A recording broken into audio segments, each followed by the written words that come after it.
I want you to think about automation and your client onboarding isn't about removing the human connection. It's about freeing up your time so that you can focus on building a stronger relationship.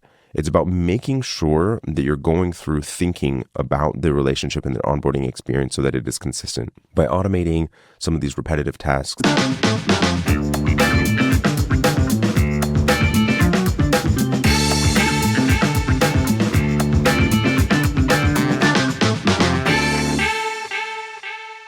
everyone, so today I wanted to talk to you about your client onboarding and the possibility of automation for it. Onboarding ultimately does set the tone for your client relationships. And while it is essential to create a welcoming and ultimately a bit personalized experience, it can also become incredibly time-consuming and repetitive.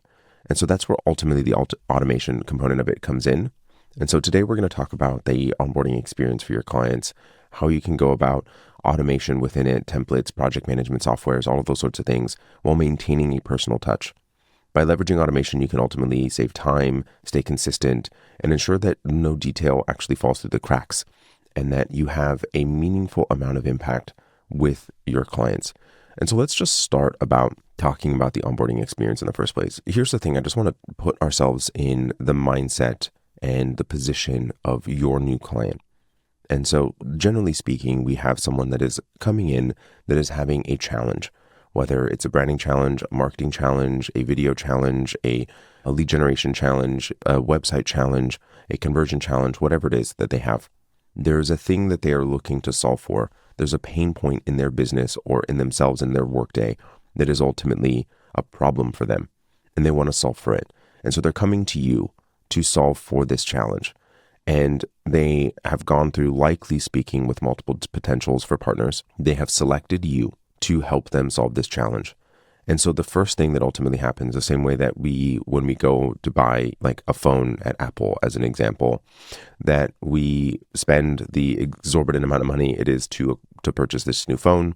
We enjoy unwrapping the box and turning it on and all of that. But then very shortly thereafter, we have buyer's remorse. And we wonder, well, was this really worth this amount of money? Should I have spent this money on this? And that is a natural stage for every single person. If you're interested in this topic in general, there's a book that I really enjoyed, Never Lose a Customer Again, Joey Coleman, and would highly recommend it in talking through the mindset and the experience of a customer. But as a kind of baseline piece of it is that they are excited, elated as they sign the contract.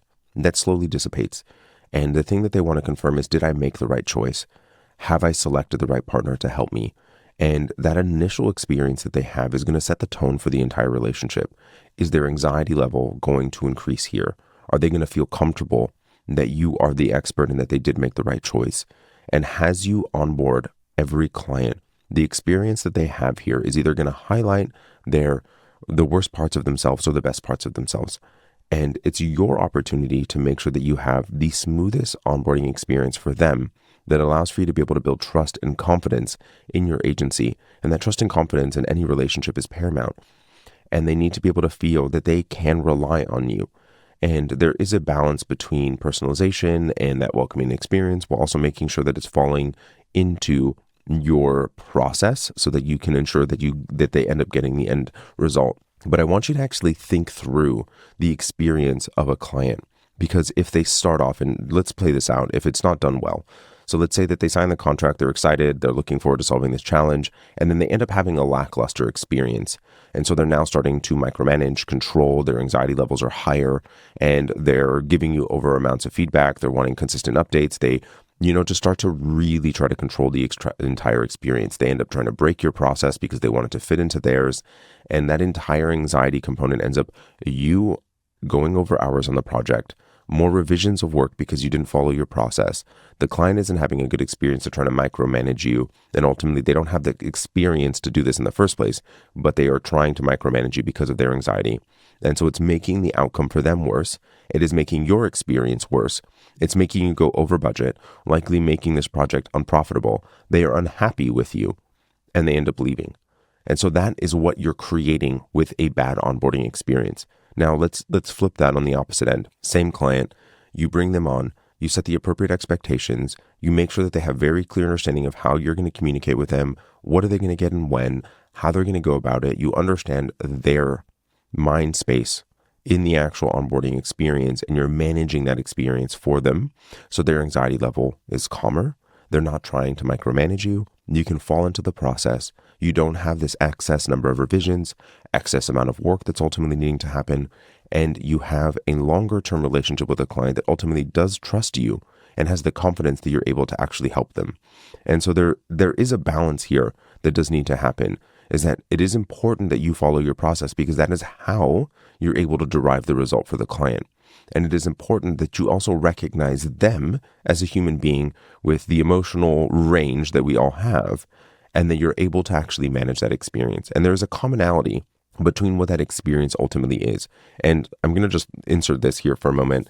And one of the things that I see happen in a load of agencies is that you onboard the client, you have the kickoff call, and then you go completely dark. They have no understanding of what you're doing internally. They're completely, at this point, in just nothing but fear, because they don't know what it is that you're doing. They don't know how much you're thinking about them, that strategy piece that you're considering. All of that information ultimately does never get to the client.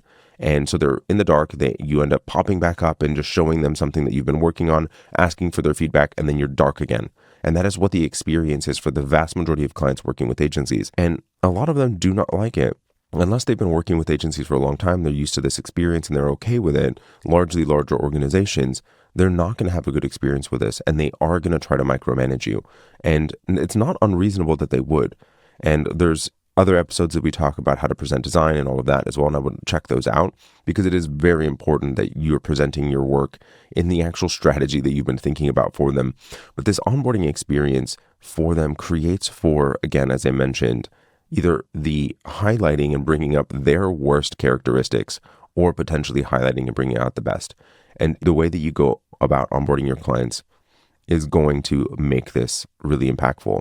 Before we actually jump into the potential for automation within your onboarding and how you can go about saving time with it, my first piece, and I was actually talking with a client about this earlier this week, and the piece of feedback that I gave to them is that at this point right now, you do not have a documented understanding of what your process is in the first place. So my recommendation is, let's first standardize exactly what it is. What are the key points that we want to have throughout the onboarding? And I jokingly grabbed a stack, and I don't have them handy, but a stack of, just Post-its. And I said, it's this really advanced piece of technology that I've got here on my desk that you can just grab and write down all the different things that the client needs, the information that they need in order to have a, good, trusting, respectful relationship with you. And just write down all the things on individual pieces of a Post-it, put it on a wall, and then just start to consider, where do they actually need to map out over the course of that first 90-day, 100-day kind of timeline where they're working with you. And we first need to standardize what it is that you're doing and the process by which that happens. Before we can even consider any automation, we have to be doing things relatively consistently. And without it, there's no real true point for you to start to think about automation. There is the possibility, there always is the possibility of automation, but you want to make sure that you're doing things in a way that isn't creating for more tension, that isn't creating for friction. And so here's the distinction, right? So in the conversation we were having in that example was that they work with blue collar workers, and there's a lot of technological pieces that are involved with what this agency does to allow for them to set everything up that they need. And so the question that I was asking them is, if you were to set it up in an automated fashion, please provide us with access to this, and, provide us access to your ad manager and to your social media channels and do all of the stuff, click here, click here, click here. Are you just going to create more frustration for them? Is there a way that we can are we better off doing this live? Are we better off doing this with a Loom video? Are we better off doing some of this feedback and questionnaire information with a video ask? How exactly do we want to go about doing this that doesn't create for a bad experience for the client? Making sure that we're able to get things quicker. One of the number one problems that we have when it comes to project management and being able to actually have a successful result for the client is that we do need information from them. And in order for us to be able to get it from them, we have to do it in a way that allows for them to understand what it is that they're providing to us, be able to provide us all the information that they ultimately need, and not create more friction in it. So if it's something that makes them feel dumb, something that makes them feel afraid, something that they're not experienced in doing, then ultimately they're going to avoid it, just like you and I would. And it makes it, yes, the outcome largely is the one that gets most impacted by it is them, but your agency is impacted as well. And so understanding those considerations and thinking about those really purposefully allows for us to understand what pieces of it do need to be live and human, and which pieces of it can we go about automating. So once we have really gone through and understood exactly what our standardized process is, we can start to look at automation. And by and large, the automation component of it, the benefits here is that it can save a lot of time. The automation of really truly repetitive tasks can free up your time and your team's time for the higher value activities that allows for you to be more strategic, allows for you to have more impact, allows for you to refocus your attention elsewhere, and that allows for not only the client experience to be better, but the client output to be better, their outcome. The other piece that I find really important is that without, at least for me, and you may be different, but without having a systematic way about doing things, our consistency isn't there. And I find that consistency in what it is that we are doing is incredibly important, because that creates or diminishes the entirety of the client experience, not only in onboarding, but throughout the entirety of the relationship. And the highest quality experience that a client can have, one client versus another, is making sure that you're consistent. Because if you're treating one client one way and another client another way, and the experience is completely different, you don't know whether it was the person, you don't know whether it was us, you don't know where the problem actually is. And again, in my experience, the thing that tends to be the hardest piece in business to allow for us to grow is identifying the problem. And if you don't have consistency in how it is that you're going about it, you can't identify the problem. There's no way for you to be able to go about doing that. And so I find it so incredibly vital for us to be doing things in the same fashion, in the same way, delivering it in the same way, so that it allows for us to have an understanding of how we can go about making improvements ourselves. And then there's the opportunity for us to make it more scalable, really. And being able to be that consistency allows for us to have an understanding of what it is, allows for us to think about how we can go about automating. And ultimately, the more automation that we build into things, the more time that we ultimately have. We can potentially onboard multiple clients at the same time without overwhelming your team. It can allow for us to have more clients in a simultaneous fashion, which allows for us to be more profitable.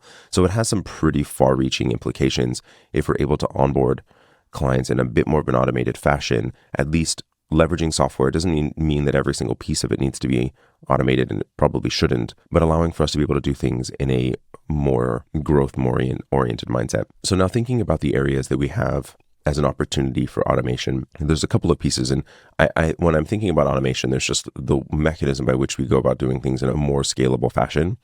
So there's a couple of pieces that I just want to give some ideas and start to get those creative juices flowing in your automated onboarding process. And so to start with, you can set up things to allow for automated emails to go out, welcome emails with next steps of what it exactly that we are going to be doing, including the team members that are going to be on that project, who they're for, how do they reach out to you, the base kind of pieces that are important for them to engage with you, and making sure that we're setting up the appropriate expectations, making sure that we're following up for any missing details, documents, things that we ultimately have. That can be a largely fairly automated fashion of like, here's the information that we've already collected. We can mark them complete. We can mark them already received. And then everything else goes out once that's been done. Automation within your own CRM software or project management here allows for things to be really simple and easy, and allowing for you to be able to get things going very quickly. The piece that I want to just highlight here in the speed at which we are welcoming a new client into your agency is really important. And as I was describing at the beginning of the episode, you have that buyer's remorse piece.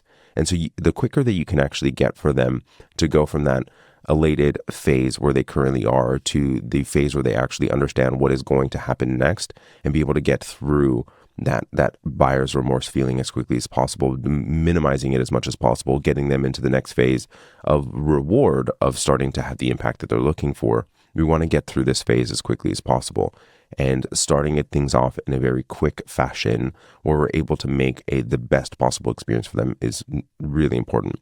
The next piece, and let's say that we don't have the mechanism by which to automate those emails and there's too much nuance in the relationship. The other way that we can go about this is templated emails, where we are able to make just slight little customizations for the client, but generally speaking, it's 80 or 90% the same. And then we are just making slight augmentation. So here's the template for this type of service, here's the template for this type of service, here's the template for this type of retainer, and then here's the couple of things that we are going to need to add and make augmentations to it.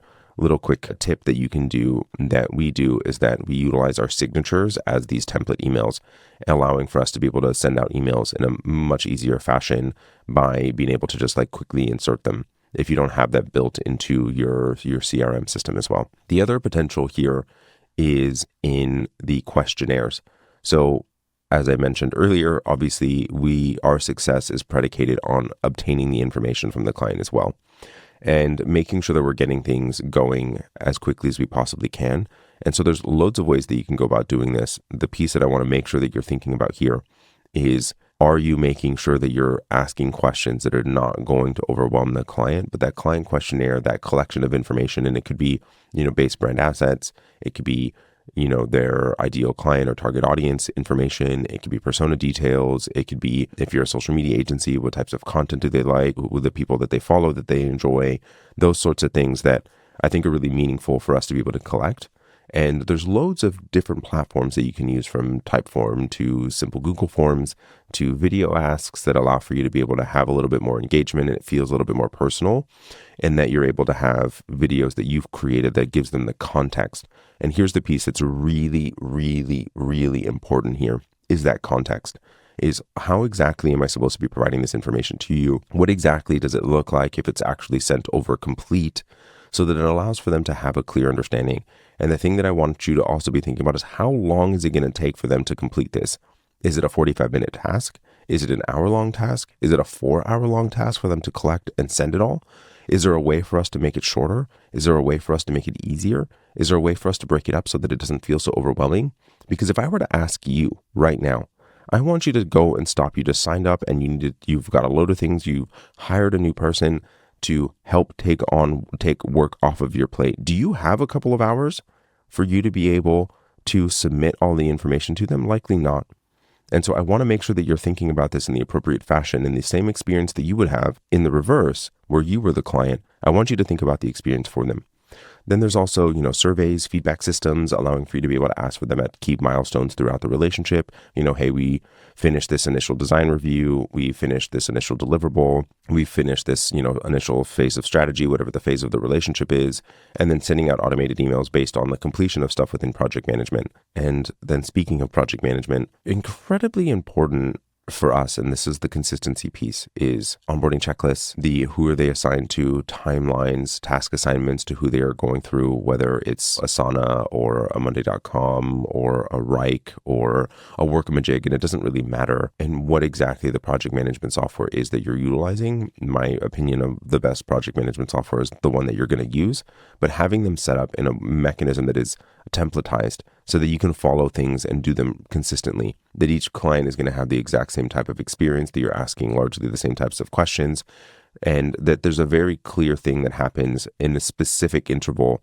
from when they actually signed up. So the piece that I want to start to now make sure that we are building into it, I'll give you some examples of it, but being able to maintain personalization in an automated process. So let's say that we are sending out a welcome email, and we are sending out automated emails, and we can potentially just, do something as simple as inserting client name or specific goals of things that we spoke about, a little tidbit personally about them. And so as you complete a form within the CRM, as they've signed something, these pieces of little tidbits can be filled out from a sales conversation that allows for it to be done in an automated fashion. You may do personalized check-ins or video calls, or even, recording a quick Loom video and sending it to them throughout the process that allows for you to do things in an automated fashion, but you're then inserting some personalization. You're inserting some pieces into it that allow for you to have that human touch. That customization within templates is also incredibly useful here. So as an example, when we get new clients that sign up, we send out emails largely very automated that allow for them to get access and allow for them to be able to start to get going immediately. But they also each one gets a email from me. I get the context from the individual that's been speaking with them. I take a look at who they are, understand a bit about their business, talk about understanding what their pain points and their initial things that they're looking to accomplish, and I send them a personal email. The base email is largely pretty templatized, and I'm spending a couple minutes to send them an email that is me talking to them about their specific scenario and my thoughts, and allowing for them to see and feel personally welcomed. And to me, it's important that this is how they feel and that that's the experience. And it's a cornerstone to how the value that we want to provide in our own values as an organization is seeing the person and helping that person, but making sure that you're doing it in a way that isn't going to completely just take over your attention and time. Tools, platforms, technologies, the CRMs, your surveys and questionnaire tools, your project management tools are all vital throughout this entire process. And so the final piece that I want to talk about here is the change management component and being able to implement this fully. I don't want you to over automate. I want you to first start in making sure that you're standardized in your process. I don't want your clients to feel like they're interacting with a robot. I don't want them to feel like they're completely ignored and that they're going to be interacting with a form and that there's not a person on the other side of it. There needs to be a potential for that human connection because the relationship is key here. And you want to make sure that you're cultivating and building that relationship. So how within your automated system are you building that personal experience, that relationship that is so incredibly vital? And then making sure that you are recognizing your ideal client and them as an organization, them as a person. What is their experience that they have working with these types of tools? What is the understanding that they're coming in at? Are they a veteran within working with agencies, or is this typically when they engage with you the first time or second time that they've worked with an agency and largely do not have the experience that is going to allow for them to be able to work within these tools? I want you to think about automation and your client onboarding isn't about removing the human connection. It's about freeing up your time so that you can focus on building a stronger relationship. It's about making sure that you're going through thinking about the relationship and the onboarding experience so that it is consistent. By automating some of these repetitive tasks like your emails, your questionnaires, the follow-ups, those sorts of things can allow for you to spend more time in strategy. It can allow for you to be able to be more consistent in the deliverables and maintain a truly personal touch and being more thoughtful for each time that you are engaging with the client so that it doesn't end up being, we've all experienced it, that meeting that could have been an email. A well-automated onboarding experience can truly enhance the client experience and allow for you to have set up the relationship for truly long-term success. And so the objective here is for you to be able to have the blend between automation, setting clear expectations, and that human touch that is so vital to building a meaningful relationship. Hey everyone, thank you so much for listening in today. With all of the shifts in the industry, it is easy to feel overwhelmed or unsure of your next move. So I'm not here to try to sell you anything. I just want to give back and guide you through the uncertainty. Whether you're navigating new trends or just need some clarity, we're here to listen and offer advice. Head to creativeagencysuccess.com/chat to book a free 50-minute chat with an agency mentor who can provide you with a fresh perspective. Let's figure out the best steps for your agency's growth together.